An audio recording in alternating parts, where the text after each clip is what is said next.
So on that we have 3 experiments, so AGIS, G-bar that I represent, and lately we have Alpha also who joined the fund. Okay, G-bar. Yeah. So I guess G in G-bar stands for gravity. For gravity, and yes. bar means anti-gravity. Yeah, and it's actually even more clever because we decided that it means gravitational behavior of anti-hydrogen at rest. And this describes the whole experiment. That's really the goal of G-bar, is to observe the gravitational behavior of an anti-hydrogen atom in the gravitational field of the Earth.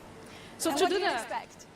we don't know yet. I don't want to say anything. I hope it falls up, but it's just one So hope. basically it might fall up instead of falling down, like everything under the gravitational Yes, field. yeah. Normally apples fall down, but an anti-apple might fall up.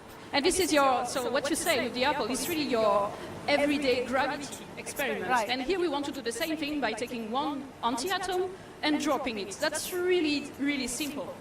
But it's difficult to make.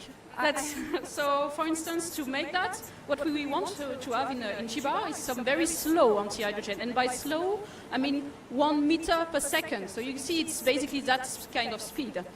But when we get our antiprotons from Helena, that has been presented before, there are 4 millions meter per second in speed.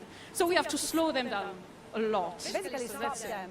Yes, that's why we say at rest in G-bar. Exactly. Yes. So that's a fit in itself. Have you already started with this experiment? So this experiment is currently being installed at CERN. So that's the footage that you see just before.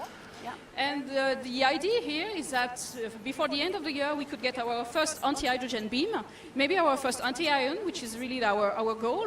And then, unfortunately, there will be no antiproton beam for 2 years. So that's called the shutdown of... In 2019. Yes. So then we hope to be ready, and we will be ready in 2021 when the physics restarts. Right. And what's your role in this experiment? What do you do? So in G-bar, I started by making some theoretical calculation on the production of this anti-hydrogen and anti-ion for G-bar. We have a very special scheme to produce them, so I studied that. And then I went to building a laser, so this is really different.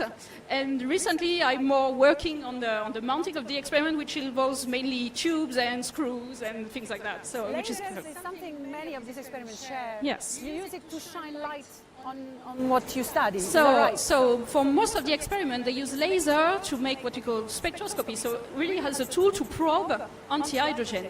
In our case, it's more a tool that helps us doing the experiment. So, for instance, the one I work on is to boost the production of anti-hydrogen. And then we have other lasers in G-bar, which are quite surprisingly being used to cool our anti-hydrogen atoms. Okay. For the moment, I think we are happy with that. I just want to remind our viewers that